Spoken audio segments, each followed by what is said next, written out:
بسم اللہ الرحمن الرحیم۔ السلام علیکم ڈیئر اسٹوڈنٹس، میرا نام شمائلہ خالد ہے اور میں لیکچرر سائیکالوجی ہوں government training college for the teachers of blind میں، جو کہ یونیورسٹی آف ایجوکیشن سے ایفیلیٹڈ ہے۔ میں آپ کو اسلامک ہسٹری کا سبجیکٹ پڑھا رہی ہوں، جو کہ B Ed honours special education کا سبجیکٹ ہے۔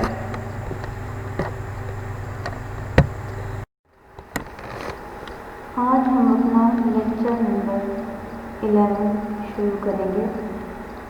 یونٹ نمبر 2 ہم نے شروع کیا ہوا ہے، جس کا نام ہے life of the holy prophet peace be upon ہم۔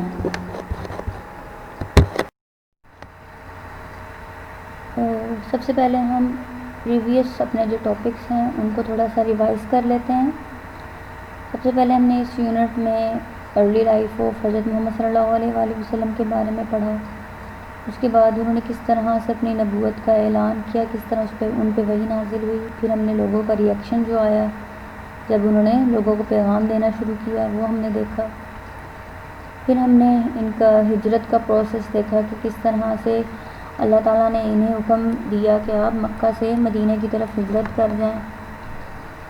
پھر ہم نے اس کے بعد سٹی اسٹیٹ آف مدینہ کے بارے میں پڑھا کہ مدینہ کا شہر کس طرح کا تھا اور کرنٹلی کیسا ہے۔ ایجنڈا آف ٹوڈے، ہمارا جو آج کا ایجنڈا یعنی ہمارا جو آج کا ٹاپک ہے وہ ہے دا کنکویسٹ آف مکہ، فتح مکہ۔ اس ٹاپک کو پڑھنے کے بعد، کمپلیٹ کرنے کے بعد اسٹوڈنٹس اس قابل ہو جائیں کہ وہ مکہ کے بارے میں جان سکیں گے، اور وہ اس بارے میں بھی جان سکیں گے کہ رسول پاک صلی اللہ علیہ وآلہ وسلم نے مکہ کو کیسے فتح کیا، مسلمانوں نے قریش کو کیسے شکست دی۔ دا کنکویسٹ آف مکہ، فتح مکہ۔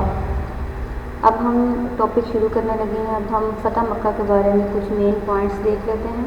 سب سے پہلے اس میں یہ ہے کہ سب سے پہلے جو مکہ فتح کرنے کے لیے اس میں کون کون سے دو فریقین شامل تھے جن کے درمیان جنگ ہوئی۔ اس میں سب سے پہلے مسلمان اور ان کے ساتھ جو قریش تھے وہ ان کے مخالفین تھے۔ یہ دونوں پارٹیز اس میں شامل تھیں۔ جو یہ جنگ تھی فتح مکہ والی، یہ 20 رمضان جنوری 630 8 ہجری میں ہوئی۔ 8 ہجری کو مکہ کو فتح کیا گیا۔ یہ کس جگہ پہ ہوا؟ مکہ میں ہوا۔ اور اس کا رزلٹ کیا نکلا؟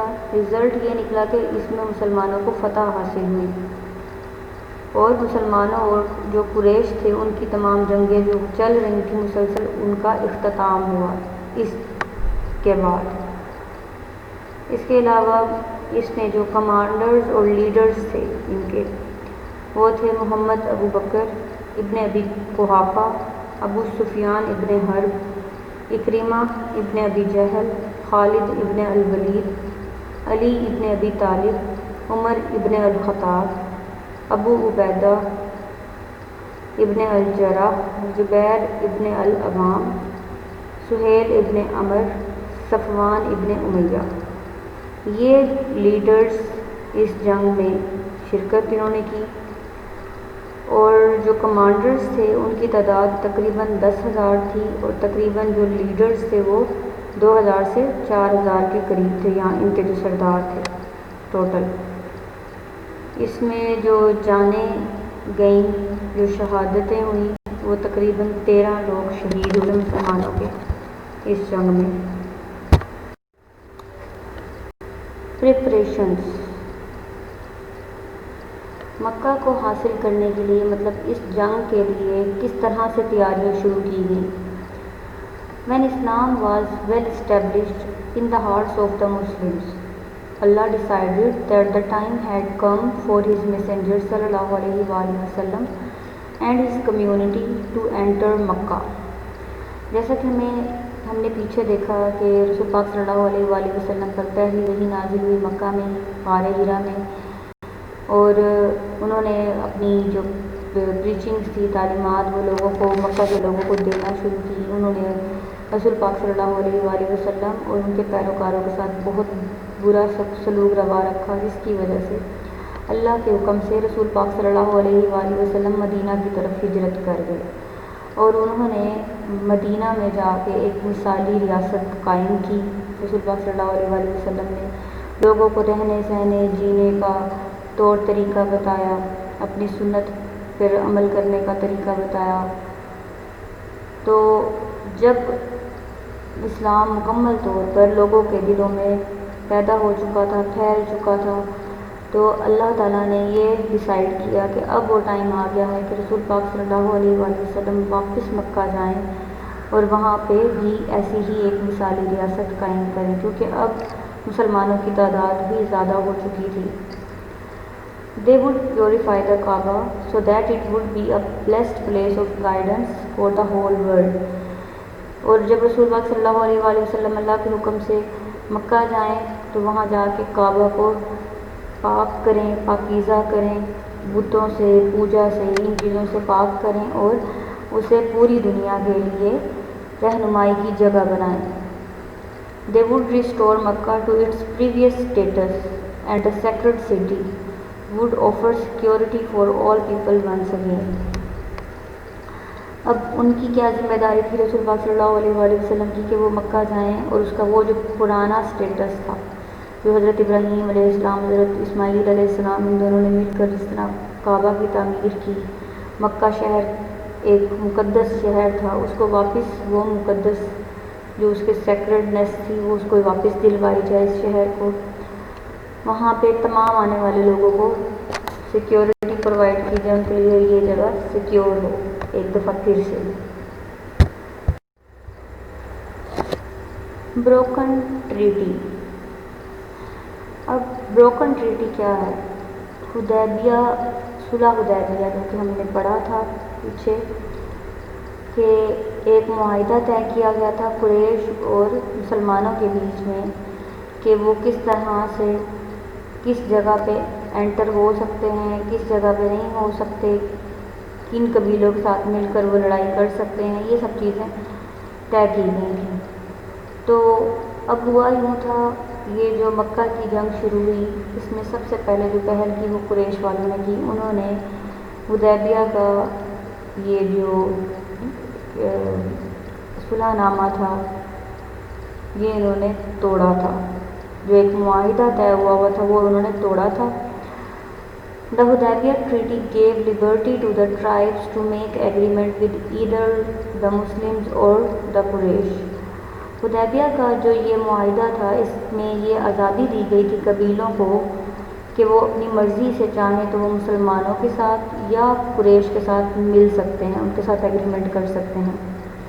The tribe of Bani Khuzaa sided with the Muslims while Bani Bakr allied the Quraysh۔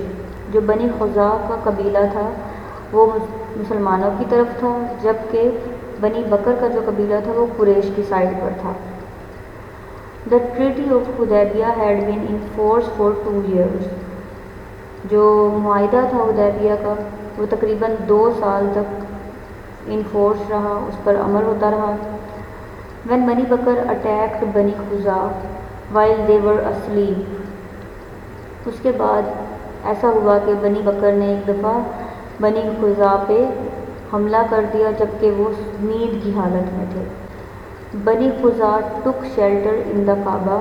بنی خزاع کے جو لوگ تھے انہوں نے کعبہ میں جا کر پناہ لے لی، but some of them were murdered in the sacred territory۔ لیکن اس کے باوجود بھی اس مقدس جگہ پر بہت سے لوگوں کو قتل کر دیا گیا یہ بنی بکر کے قبیلے کی طرف سے۔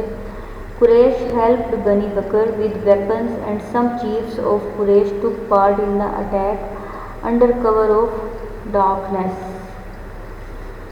قریش کے لوگوں نے بنی بکر کی مدد کی، ان کو ہتھیار پرووائڈ کیے، ان کے کچھ سردار جو تھے قریش کے وہ ان کے ساتھ اٹیک میں اس حملے میں شامل ہو گئے، انہوں نے اپنے چہرے چھپائے ہوئے تھے، حالانکہ اس معاہدے کے مطابق یہ تھا کہ آپ مل کے اس طرح سے جنگ نہیں کریں گے، مطلب ایک قبیلے کے ساتھ مل کے جس طرح انہوں نے چھپ کے اپنے چہرے چھپا کر جنگ کی ان پر حملہ کیا. Thus Quraysh broke the treaty of حدیبیہ. اس طرح قریش نے جو حدیبیہ کا یہ معاہدہ تھا یہ توڑ دیا تھا. Seeking help. جب بنی بکر کے ساتھ مل کر قریش نے بنی خزاع پر حملہ کیا تو بنی خزاع کی طرف سے انہوں نے اپنا ایک نمائندہ بھیجا رسول پاک صلی اللہ علیہ وآلہ وسلم کے پاس، جن کا نام عمر ابن سلیم الخزاعی تھا. وہ مدینہ کے رسول پاک صلی اللہ علیہ وآلہ وسلم کے پاس انہوں نے مدد کے لیے، مسلمانوں کی مدد اور خزاع جو بنی خزاع کے لوگوں تھے اس کی مدد کے لیے کچھ شعر پڑھ کے سنائے انہیں اور ان سے فریاد کی، ان سے رسول پاک صلی اللہ علیہ وآلہ وسلم سے مدد طلب کی. He asked for help, saying that the Quraysh had violated the agreement. His tribe had been attacked at night. He maintained and men had been killed in ruku and sajda while performing prayers. اس عمر بن سلیم نے رسول پاک صلی اللہ علیہ وآلہ وسلم سے فریاد کی کہ ان کی مدد کی جائے، کیونکہ قریش نے جو معاہدہ تھا وہ توڑا ہے. انہوں نے اس قبیلے کے ساتھ مل کر رات کے ٹائم ہم پر حملہ کیا، بنی خزاع کے لوگوں پر، اور انہیں رکوع اور سجدہ مطلب نماز کی حالت میں قتل کیا. The Prophet صلی اللہ علیہ وآلہ وسلم assured him, "You will be helped." عمر ابن سلیم، رسول پاک صلی اللہ علیہ وآلہ وسلم نے اسے یقین دلایا، عمر ابن سلیم تمہاری ضرور مدد کی جائے گی. The Quraysh attempt to renew the treaty. قریش کو احساس ہو چکا تھا کہ اس نے معاہدہ توڑا ہے، تو وہ اب اس معاہدے کو دوبارہ سے صحیح کرنا چاہتا تھا، نئے سرے سے بنانا چاہتا تھا. The Quraysh were so concerned about what they had done that they charged Abu Sufyan with the task of getting the treaty ratified. جیسا کہ قریش کو اس چیز کا احساس تھا کہ انہوں نے معاہدہ توڑا ہے، تو انہوں نے ابو سفیان کے ذمہ یہ لگایا کہ وہ اس معاہدے کو دوبارہ سے سیٹل ڈاؤن کرے گا. By this time the Muslims had become very powerful. اس وقت مسلمان بہت زیادہ طاقتور ہو چکے تھے. ابو سفیان realized that the Muslims would now take revenge. So he visited Medina in an attempt to maintain peace. ابو سفیان کو اس چیز کا احساس ہو چکا تھا کہ مسلمان اب ان سے بدلہ لیں گے، اس لیے وہ مدینہ گئے اور امن قائم کرنے کی انہوں نے پیشکش کی. ابو سفیان fails. Abu Sufyan went to Prophet صلی اللہ علیہ وآلہ وسلم but he did not receive any answer. ابو سفیان رسول پاک صلی اللہ علیہ وآلہ وسلم کے پاس گیا لیکن اسے کوئی جواب نہ ملا. Then he went to Abu Bakr and asked him to speak to the Prophet صلی اللہ علیہ وآلہ وسلم for him, but he refused. پھر وہ ابو بکر کے پاس گیا، حضرت ابو بکر کے پاس، اور اس نے انہیں کہا کہ وہ رسول پاک صلی اللہ علیہ وآلہ وسلم کو کہیں اس بارے میں، لیکن حضرت ابو بکر نے اس چیز سے انکار کر دیا. He tried to win over Umar, Ali and Fatima, but they all said that the matter was too serious for them to get involved. ابو سفیان نے یہ بھی کوشش کی کہ حضرت عمر، حضرت علی، حضرت فاطمہ سے بھی بات کرے اس بارے میں، ان کو بھی رضامند کرنے کی اس نے کوشش کی، لیکن انہوں نے بھی انکار کر دیا یہ کہہ کر کہ یہ معاملہ بہت زیادہ سنجیدہ ہے، اس میں یہ انوالو نہیں ہو سکتے. Making ready. The Prophet صلی اللہ علیہ وآلہ وسلم asked the Muslims to start preparing for a journey, but he asked them to keep it a secret. رسول پاک صلی اللہ علیہ وآلہ وسلم نے مسلمانوں کو سفر کی تیاری شروع کرنے کے لیے کہہ دیا، لیکن انہوں نے ساتھ یہ بھی کہا کہ یہ بات راز نہیں رکھنی ہے. Later he announced that he was going to Makkah and ordered them to get ready. اس کے بعد انہوں نے یہ اعلان کیا کہ وہ مکہ کے لیے روانہ ہوں گے، اور وہ مکہ کے لیے روانہ ہو گئے تھے اور انہیں حکم صادر کیا کہ وہ بھی تیار ہو جائیں. He said, O Allah, hinder the informers of the Quraysh so that we can take Makkah by surprise. انہوں نے اللہ تعالیٰ سے دعا کی، اے اللہ تعالیٰ جو قریش کے لوگ ہیں، جو اطلاع دینے والے ہیں، ان سے یہ بات چھپی رہے کہ ہم مکہ کی طرف آ رہے ہیں اور یہ ایک سرپرائز بھی رہے۔ He left Medina with 10,000 men in Ramadan 8 Hijri and advanced as far as Marz Zahran where they set up camp. وہ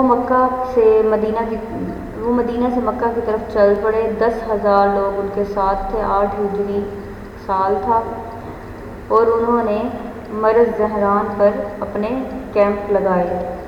اللہ concealed this information from the Quraysh, so they waited in uncertainty.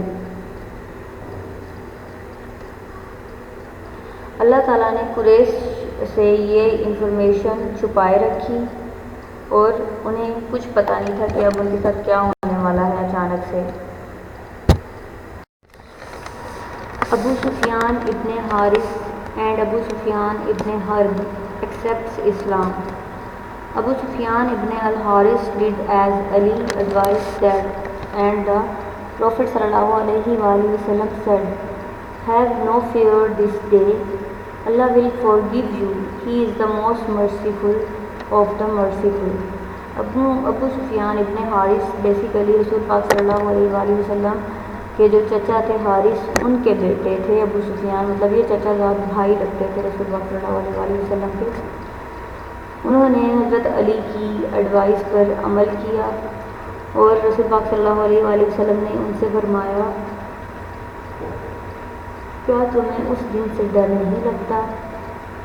اگر تم یہ مسلمان اسلام قبول کر لو تو اللہ تعالیٰ تمہیں معاف فرما دے گا، اور اللہ تعالیٰ تو رحم کرنے والوں پر بہت زیادہ رحم کرتا ہے۔ ابو سفیان ابن الحارث accepted Islam and was known for his piety. He did not raise his head ever again in front of the Prophet sallallahu alaihi wasallam because he felt so ashamed of his past behavior. ابو سفیان ابن حارث نے اسلام قبول کر لیا اور اس کے بعد وہ کبھی بھی رسول پاک صلی اللہ علیہ وسلم کے مخالف نہیں کھڑا ہوا، بلکہ وہ اپنے پچھلے رویے کردار کی وجہ سے بہت زیادہ شرمندہ تھا۔